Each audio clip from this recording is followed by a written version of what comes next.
Hey guys, what is up? It is me, Pagey, here once again with another video on The Flash Season 6, and this is going to be my review for episode 11 for this season, otherwise entitled Love is a Battlefield, and as you should get from the title, it's the Valentine's Day episode, so spread the love, if you want to call it.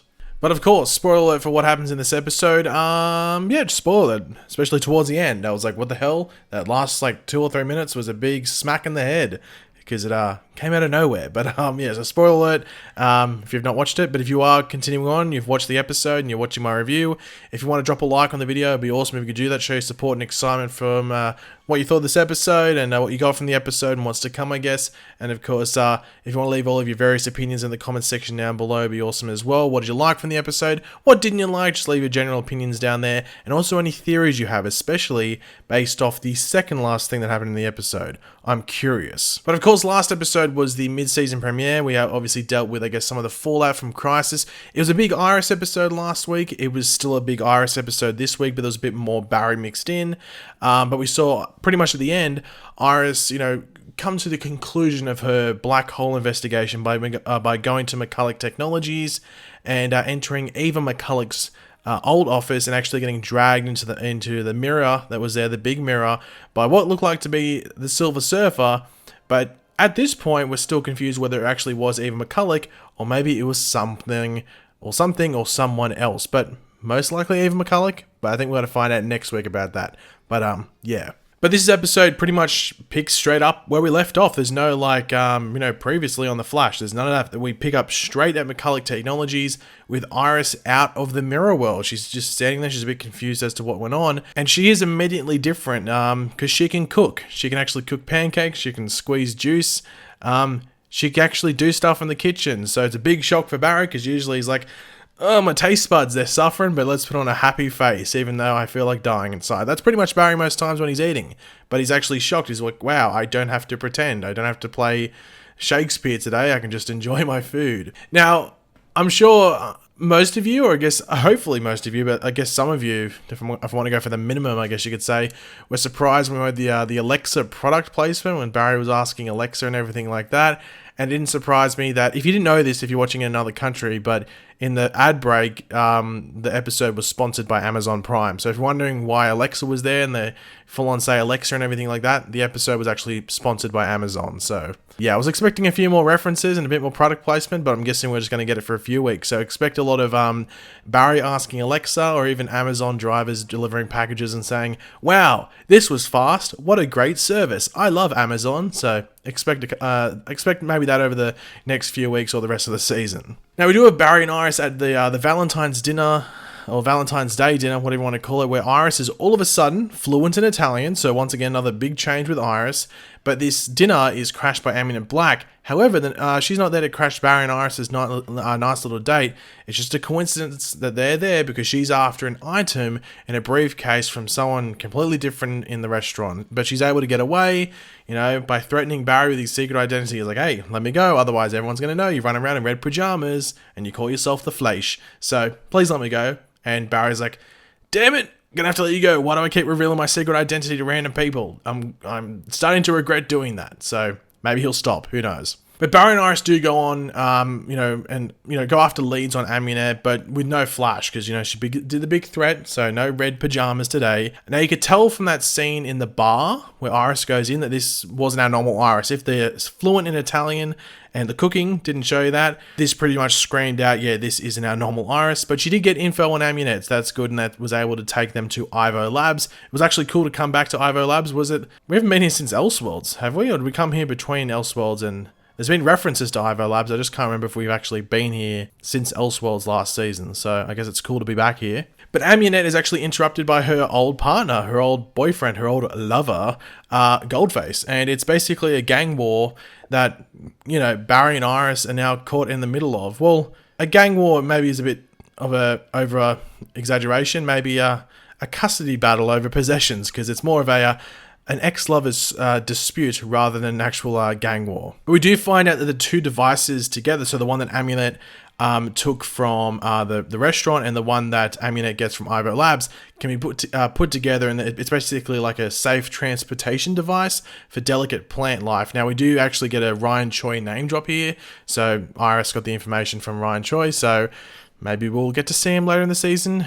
Who knows? But we do get pretty much a confrontation scene, if you want to call it, between Barry and Iris. So it's mainly about, Barry confronting Iris about being different.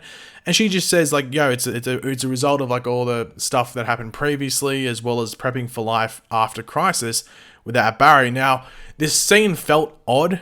Like, it was well acted. Don't get me wrong. The two actors did, especially Candice Patton. I thought she was very good in this scene because she had to do all the emotional stuff. It was a good scene in regards to the acting, but it did feel like the scene went from 0 to 100 very unorganically, very synthetically, if that makes sense. Like, very quickly, and just didn't seem like it worked well. Like, it seemed like it was written very odd.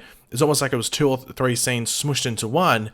But I think that was done because it was trying to make it seem like it was our Iris, but also trying to make it obvious that it wasn't our Iris at the same time. So it was sort of trying to make you believe one thing while making another thing obvious, if that's proper English. Hopefully you know what I'm trying to say there.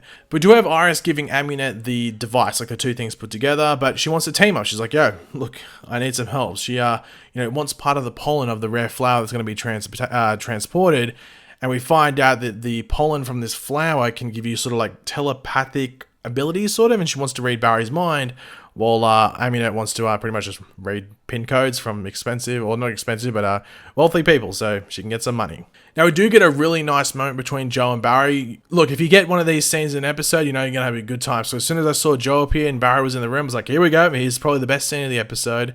And it was good. To pretty much just sum it all up, there was a lot of talking about branches and roots from a tree. But once again, a great Joe and Barry scene. I don't think we've ever had a bad one, even in like some of the more disappointing seasons. So you don't want them every episode because then they're not as special. But when you get them, you know you're in for a good time. Now, one of the more, I want to say quirky, but also cheesy, and I wouldn't blame you if you said it was a bit lame, one of those type of scenes was the Amunet and Goldface standoff. And at first, you're like, okay, he's got some chains, some spear action, and then it just ends up in some couples therapy from the master of, couples therapy himself, because he's done it himself, that being the Flash. As I said, a bit cheesy, a bit, quirky, and in some cases a bit lame. Barry does burn the flower, but this results in the pollen getting out there and going on Amunet and Goldface, and they can actually read each other's minds and true feelings, and they reconcile. And we do have a lot of Love is a Battlefield by Pat Benatar start playing in the background, which is fitting for the obvious reason because of the episode title. And they start hashtag getting it on, family friendly edition. One line I never thought I would hear said on The Flash: Daddy likes the metal. That just sums up that scene. I never thought I'd hear that on the Flash TV show, and we heard it. So that's my new favorite quote from a TV show ever. Daddy likes the metal. I'll update my Tinder profile with that. That'll be a nice little bio there. That's all it's going to say there. Daddy likes the metal. Let's see if we get any people on Tinder that might catch that reference. If so, got a good one. Now, throughout the episode, there was a sub-story which was pretty boring, I'm not going to lie, which was the Frost being like, the Frost and Allegra thing. And I had a feeling it was going to lead up somewhere. I was like, surely it's going to lead up somewhere because it was like half the episode. So Allegra hates Valentine's Day, and because she had a broken heart. Frost is going to be like sort of like the Ralph in this episode because of what Ralph had done in the past. She's not as good as Ralph, but it does lead to eventually Allegra closing the book on her past partner and becoming friends and everything like that. But this is with the help from Nash, with then Frost suggesting towards the end of the episode towards Nash that the advice was almost parental that he gave her. So yeah, that's just another hint that, Allegra, her doppelganger is Nash's daughter from his Earth. However, the most random thing, and I was like, oh, what the hell's going on here, is when Nash turns around and sees goddamn Harry Wells. I'm 99% sure that was Harry Wells. I did see some people saying, is it the OG Wells? I'm pretty sure it was Harry Wells. They look pretty much the same. I'm just going to base it on the fact that he was standing up. So what the hell is going on there? Well, we do have an episode coming up in about 4 or 5 episodes called The Exorcism of Nash Wells. That could be something to do with it. Maybe there's like a conflict of like him being on this Earth where he didn't originate from and everything like that. Or is there something to do with Harry embedding himself in his memories or some crap like that in Nash. I'm extremely curious to see what happens there. If you have any theories, let me know in the comment section down below, because I'm curious to read them. But I was like, oh, what the hell is going on there? That's so interesting, and cool to see Harry back, I guess. It's a shame that Cisco was in the episode and they could do a nice little reunion dance, if you want to call it. But the cliffhanger for the episode pretty much, lines up with the end of last episode and the beginning of this episode, is Iris looking in the mirror, but it's not our Iris, because we see the actual Iris that we're used to stuck in the mirror world. She's stuck in there yelling, "Don't touch my Barry!" and everything like that. So that's going to be a big episode next week, pretty much jumping into the mirror world. We're going to be properly introduced to Eva McCulloch, or Ava McCulloch, however you want to pronounce it. It's Eva McCulloch, sorry, Eva McCulloch. We're going to be properly introduced to her, as well as Sue Dibney next week. It's a big episode for our new female characters, and I can't wait. But overall, this episode was pretty tame. I'm not going to say, oh, it was my favorite episode of the season. As I said, like, the Frost and Allegra thing was really boring. You knew it was leading up somewhere, but it was just, the actual stuff wasn't very interesting. But I understand why they did that, I guess, because they wanted to lead up to that reveal and what happened there, and more hints to the whole National and Allegra connection.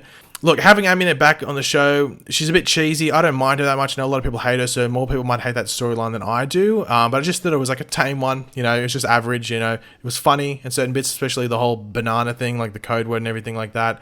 But yeah, I thought it was an okay episode. I'm not going to jump to rewatch it, rush to rewatch it, run to it like the Flash. But yeah, I had an okay time watching it. But yeah, guys, thanks for watching. Hopefully you enjoyed the video. If you did, it'd be awesome if you could drop a like on it to show support. Let me know in the comment section down below your various opinions on the episode. Did you like it? Did you hate it? Were you somewhere in the middle? What were your favorite parts? And do you have any theories going forward as well, especially in regards to the Harry stuff at the end of the episode with Nash, but also even some of the stuff with Iris? Let me know all of your opinions in the comment section down below. And of course, if you are new to the channel, make sure to subscribe. And as I will now be saying all the time, Daddy likes the metal. I'll catch you guys in the next video. Goodbye.